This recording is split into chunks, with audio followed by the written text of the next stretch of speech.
오늘 말씀은 두 가지 키워드를 기억하시고 돌아가시면 되겠습니다. 첫째는 단련이라는 단어고, 두 번째는 예배. 이렇게 나누어서 제가 말씀을 드리겠습니다. 예배도 마음으로부터 드려진 예배. 첫째는 단련 또는 연단, 그리고 마음으로부터 드려진 예배. 두 가지가 좀 연관성이 있지 않습니까? 마음으로부터 드려진 예배가 드려지기 위하여서 우리의 삶에 필요한 것이 단련이다.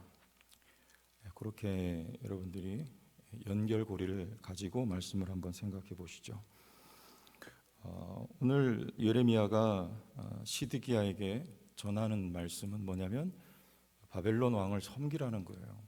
치욕스러운 이야기지만 바벨론 왕을 섬길 때, 그 멍에를 짊어질 때 오늘 12절 말씀에 그와 그의 백성을 섬기소서, 그리하면 뭐 하게 된답니까?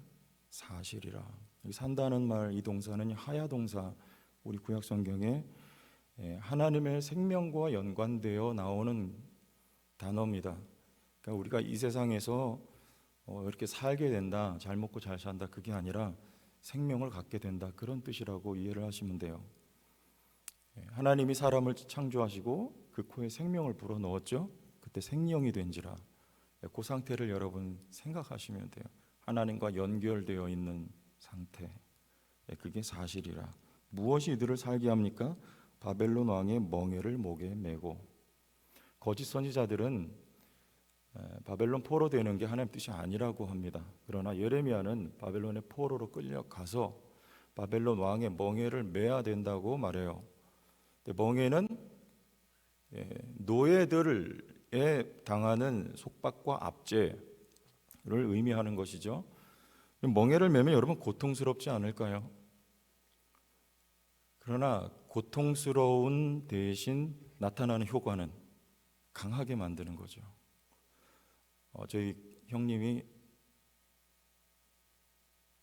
예수 믿기 전에요. 저희 집안 예수 믿기 전에 뭘 했냐면, 고등학교 때 이 주먹을요 항상 이렇게 그 세면 바닥에 쳤어요. 하루에 50번씩 쳐요. 그렇게 되면 어떻게 될까요?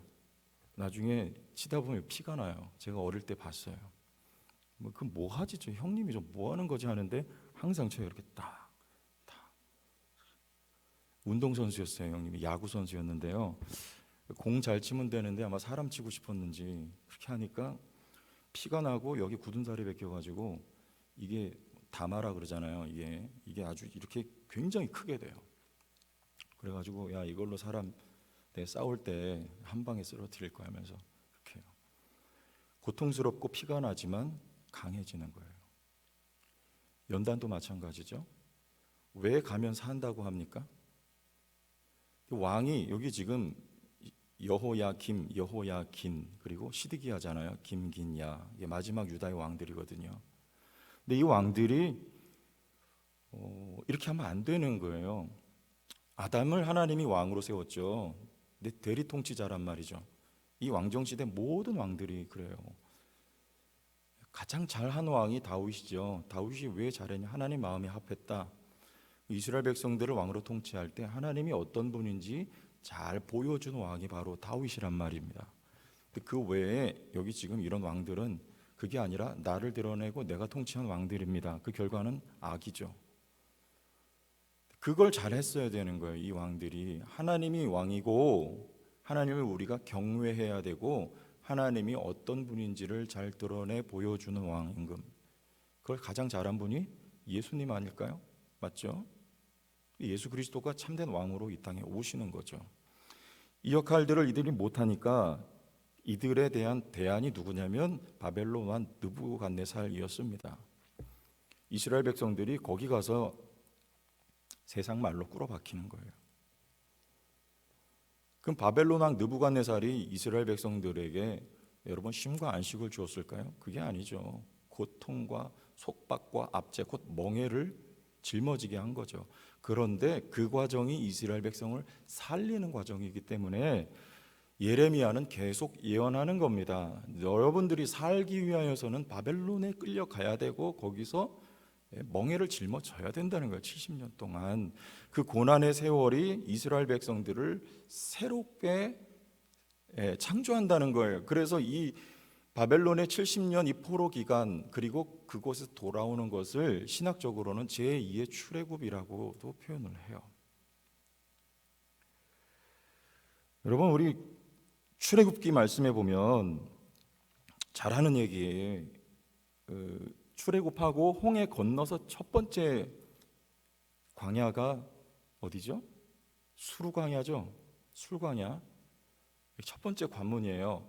앞으로 이스라엘 백성들이 40년 동안 돌아야 할 광야의 첫 관문, 이정표와 같은 거죠. 뭘 가르칩니까? 수르광야에서 어떤 일이 있었어요?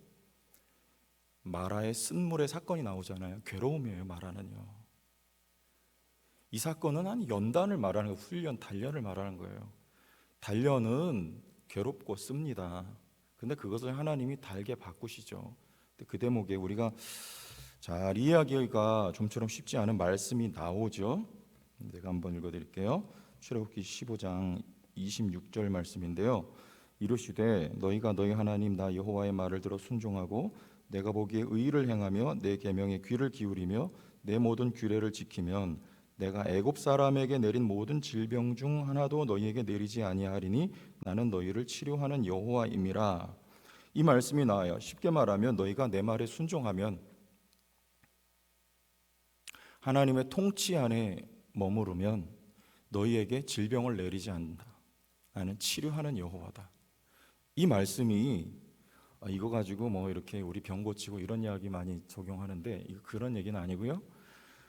이 말씀이 여기 이 마라 사건 다음에 나오는 말씀이에요. 치료하는 여호와예요. 무슨 말입니까 이게? 이 질병은요 쉽게 말하면 재앙을 말하는 거예요. 애굽 백성에게 여러분 10가지 재앙이 내릴 때 이스라엘 백성들은 그 재앙을 좀처럼 겪었습니까? 겪지 않았습니까? 고센 땅에 재앙이 임하지 않아요. 그 말을 하고 있는 겁니다. 여기 하나님의 말씀에 하나님의 통치 가운데 있으면 재앙이 임하지 않아요. 대신 뭐가 있어요? 연단만 있다는 말이에요. 그 말씀이에요. 너희를 치료하는 여호와다. 여러분들에게 하나님의 통치 안에 우리가 있으면 우리에겐 더 이상 재앙이 임하지 않습니다. 그러나 우리에게 있는 건 연단과 훈련이에요. 그게 마라예요. 이게 광야의 첫 관문이며 이정표예요. 어디를 가르치고 있는 거예요? 이정표는요. 이스라엘 백성들이 가야 될 길을 가르치고 있는 거죠. 가야 될 길은 어떤 길입니까? 연단의 과정이래요. 훈련, 단련의 과정이라는 거예요. 그런데 그 훈련과 단련의 과정을 통하여 이스라엘 백성들은 생명을 얻게 되는 거예요. 하나님과 더욱 가까워지고 하나님으로부터 생수의 근원 되신 하나님으로부터 생수를 받아 마시게 되는, 반석을 치면 반석에서 물이 솟는 하나님의 역사를 경험하고 하늘에서 만나를 먹이시는 하나님을 경험함으로 하나님을 더욱 알게 됨으로 하나님께 가까워지는, 그리고 하나님의 그 생명을 받아 누리게 되는 이스라엘 백성들의 삶이 어디서 펼쳐집니까? 광야에서 펼쳐지는 것이죠. 그래서 오늘 말씀에 너희가 바벨론의 포로로 끌려가야지 산다는 거예요. 그런데 여러분, 말씀드렸듯이 우리 로마서 5장 말씀에도 환난은 인내를, 인내는 연단을, 연단은 소망을 낳는다 그래요. 우리가 언뜻 생각하기를 연단과 훈련이 있어서 고난이 있으면 우리의 믿음이 떠나갈 것 같죠. 떨어져 나갈 것 같죠. 근데 하나님의 백성의 특징이 뭐냐면 고난이 깊으면 깊을수록 그 사람에게 믿음이 더 좋아져요. 이게 신비예요. 왜 그런 줄 아십니까? 성령이 역사하시기 때문에 그래요. 하나님은 이 고난을 통하여서 당신 백성이 자기 백성이라는 것을 입증해 내시는 거예요. 테스트라고 합니다. 야고보서 1장에 하나님이 자기 백성을 시험을 참는 자는 복이 있다. 여기서 시험이라는 말은 템프테이션은 유혹이잖아요. 하나님을 아무도 시험하지 아니하신다고 말씀하십니다. 유혹하지, 템프테이션 하지 아니하신다는 거예요. 대신 하나님은 테스트하세요. 이게 내 백성인지 아닌지. 뭘 통해서요? 이 환난과 연단, 고난, 시험을 통해서, 테스트를 통해서. 하나님 백성은 어떻게 돼요? 이 시험의 과정을 잘 견뎌내고 믿음이 떨어져 나가는 게 아니라 오히려 믿음이 더 좋아집니다. 믿음이 붙어요. 그래서 살게 됩니다. 여러분, 오늘 삶에 우리의 이 삶이 광야와 같은 삶이라는 건 우리가 누구나 다 알고 있고 고백하고 있어요. 힘듭니다. 과거에 힘들었는데 가다 보면 오늘 또 힘들어요. 내일도 힘들어요. 그런데 그 힘든 것은 하나님의 뜻입니다. 이 힘든 삶을 통하여 우린 믿음이 더 좋아져요. 그리고 하나님 더 알게 되고 우리는 그 생명을 더 풍성히 받아 누리며 살게 되는 것입니다. 어디로 갈지 모르겠는데요, 여러분의 삶의 길이 어디로 펼쳐질지 아는 분 혹시 계십니까? 기도했더니 하나님이 알려주시나요? 모릅니다. 그러나 한 가지 분명한 것은 이 길을, 여러분, 제가 길치는 아닌데 제가 길을 잘 몰라요. 어디 가면 여러 번 가봐야지 알지. 그래서 이렇게 목사님 모시고 어딜 가면요 좀 이렇게 실수할 때가 종종 있어요. 그런데 뭘 따라가면 돼요? 과거에는 1990년대 초반만 해도 지도책이 다 있었어요. 그래서 어디 초행길 갈 때 그 지도 펼쳐놓고 다 미리 몇 번 도로 이렇게 익혀가지고 그 길을 따라갔었어요. 지금 그럴 필요가 없어요. 여자 말만 잘 들으면 돼요. 내비게이션만 틀어놓으면 친절하게 알려주고요. 저같이 길 잘 모르는 사람 정말 필요한 거예요. 그리고 시간대별로 가장 빨리 어느 길로 가는지 다 알려줘요. 그러니까 그것만 따라가면 돼요. 내가 알던 길 소용없어요. 지금 일로 가세요. 그럼 글로 가면 돼요. 여러분, 우리 인생길에 내비게이션이 있어요. 불기둥과 구름기둥. 하나님이 여러분의 삶을 성령으로 시시각각 바른 길로, 정확한 길로 하나님이 인도해 주십니다. 우리 그 길 따라가면 돼요. 그 길이 여기 바벨론에 끌려가요. 힘들고 어렵고 고통스러워도요, 함께 하시는 주님 따라가면 가나안 복지에 다다르게 되어 있습니다. 우리의 삶의 연단은 우리를 강하게 만들고 복되게 만드는 하나님의 사랑의 표현인 거예요. 예레미야가 말하는 거예요. 그래서 바벨론으로 가야지 산다는 거예요. 바벨론 왕 느부갓네살의 멍에를 짊어져야지 산다는 거예요. 그것은 저주와 재앙이 아닌 하나님의 사랑하는 백성을 향한 하나님의 사랑의 또 다른 표현이라는 것이죠. 오늘 우리의 삶의 힘듦을 우리가 감사함으로 그리고 달게 받고 주님의 인도하심 따라서 여러분도 오늘도 힘을 내서 걸어가실 수 있기를 예수님의 이름으로 축복합니다. 어려워도 두려워하지 마세요. 주님이 성령으로 우리의 발걸음을 한 걸음 한 걸음 인도해 가셔요. 목적은 뭡니까? 이스라엘 백성들로 예배자 만들기 위한 거예요. 오늘 건너뛰어서 맨 마지막 말씀 보세요. 그것들이 22절 바벨론으로 옮겨지고, 여기서 그것들은 뭘 뜻합니까? 성전과 왕궁에 있는 기구들을 말하는 거예요. 바벨론으로 옮겨지고 내가 이것을 뭐하는 날까지요? 돌보는 날까지 거기에 있을 것이니라. 그 후에 내가 그것을 올려와 이곳에 그것들을 되돌려 두리라. 여호와의 말씀이니라. 바벨론으로 이 기구들을 옮겨가서 누가 돌보세요? 하나님이 돌보세요. 거기서요. 그리고 다시 되돌려 놓겠대요. 되돌려 놓는 시점은 언제일까요? 이 기구들은 어디에 소용되는 것입니까? 하나님을 예배하는 데 소용되는 거예요. 그러나 지금 이것들을 통째로 바벨론에 끌려가서 거기에 두면 이건 무용지물이겠죠. 하나님은 의식으로서의 예배는 더 이상 필요가 없다는 말입니다. 왜냐하면 마음이 담겨지지 않은 예배이기 때문에 그래요, 이스라엘 백성들이. 그러나 언제 마음에 담겨진 예배를 드릴 수 있다는 거예요? 바벨론에서 70년의 포로 연단과 훈련의 기간을 통하여 그들이 진정한 예배자로 거듭날 때, 그때 되돌려 놓고 그 기구들이 하나님을 마음으로 예배하는 일에 쓰임받게 되도록, 소용되도록 하나님이 그렇게 섭리하시겠다는 뜻입니다.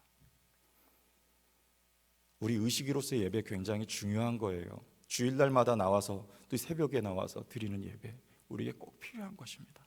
그러나 그 바탕에는요, 마음으로 하나님을 예배하는 우리의 예배를 하나님이 더욱 기쁘게 받으세요. 여기 나와도 그릇 이렇게 엎어놓으면 아무 소용없어요. 온 마음 다해 하나님의 향하여 마음을 열고 하나님의 말씀을 아멘으로 달게 받고, 그리고 나아가서 삶의 현장에서 더 중요한 것은 우리가 하나님을 마음으로 모든 순간 예배하는 마음으로 살아가는 이것을 하나님이 기쁘게 받으시는 삶 예배로 흠명하신다는 말씀이죠. 작년에 우리 청년들하고 선교 갔을 때 선교 이제 마지막 날 그 우리 교회에서 나올 때 교회에서 숙식을 했잖아요. 나올 때 뭘 했냐면 다 짐 정리 다 해놓고 청소를 싹 했어요. 기본적으로 바닥 쓸고 다 하는 거 하죠. 이제 화장실 청소까지 다 했어요. 가보셔서 아시겠지만 1층에 화장실 있고 2층에도 화장실 있잖아요. 근데 그것도 그냥 대충 설렁설렁한 게 아니고, 제가 성교사님한테 락스 있나요? 제가 필리핀에 락스 있는 거 알았어요. 거기 있더라고요. 그거 하고 퐁퐁하고 이렇게 섞어가지고, 여러분 가정에서 화장실 청소할 때처럼 그거 다 냄새 다 없애고 우리 청년들 쓴 거 다 닦아내고 다 쓸어내고 깨끗하게 해놓고 물기 다 닦아놓고 그렇게 하고 나오는데, 그때 청년 회장이 뭐라 그러냐면, 목사님 선교와도 이렇게까지 한 거 처음이에요. 근데 이렇게까지 해야 되나요? 제가 뭐라 그랬냐면 이것도 선교다 그랬어요. 여러분 현장에 가서 전도지 들고 나가서 예수 믿으세요. 이것도 선교지만, 그러나 우리가 그런 모든 것이 다 선교예요. 화장실 우리가 사용한 거 다 냄새나게 하고 더럽게 해놓고 청소도 안 해놓고 나오면 거기 현지에 섬기는 사역자들이 뭐라고 하겠습니까? 우리 보내놓고 난 다음에. 무슨 말이냐면 우리의 삶의 현장이 예배입니다. 예배의 장이에요. 여기뿐만 아니라 여러분 나아가서 삶의 장이, 지나가다가 작은 거 하나 내가 섬기는 그것이 아무도 알아주지 않아도 누구 앞에 섭니까? 하나님 앞에서. 하나님 앞에서. 저분이 사찰인지 장로님인지 모르겠다. 저분이 관리 집사님인지 안수 집사님인지 모르겠다. 여러분 그런 말 들으셔야 됩니다. 그런 말에 개의치 마세요. 내가 이것을 하는 것은요, 누가 인정하고 담임 목사님이 보시고 안 보시고가 아니라 지금도 살아계신 하나님 앞에서 나의 예배입니다. 우리에게 그 중심, 그 마음이 심겨지기를 원합니다. 깊은 곳에서부터 하나님을 사랑하는 마음으로 우리가 하나님 앞에 우리의 삶을 통째로 드리는 그 삶이 되어지도록, 하나님 오늘도 우리의 삶을 이렇게 연단하고 단련하시고 강하게 만드시는 은혜와 역사와 사랑으로 우리를 인도하고 계시다는 것, 우리의 삶이 하나님을 예배하는, 하나님을 영화롭게 하는 삶이 되기를 하나님 오늘도 바라고 계시다는 것, 하나님의 이 마음이 우리 안에 심겨져서 하나님을 중심으로 사랑하는 주의 백성들로 오늘도 살아가기를 바랍니다. 하나님 아버지 은혜와 사랑을 감사합니다. 이 말씀대로 우리의 삶에 이루어지게 하여 주옵소서. 하나님의 말씀이 깨달아지기를 원하고 우리 마음에 비추어져서 하나님의 말씀이 양식이 되고 생명이 되고 또 은혜가 되어서 기쁨으로 하나님을 섬기고 교회를 섬기는, 그리고 온 삶을 하나님을 중심으로 사랑함으로 섬기는 예배자로 살아가도록 복내려 주옵소서. 예수님 이름으로 기도합니다. 아멘. 하늘에 계신 우리 아버지여, 이름이 거룩히 여김을 받으시오며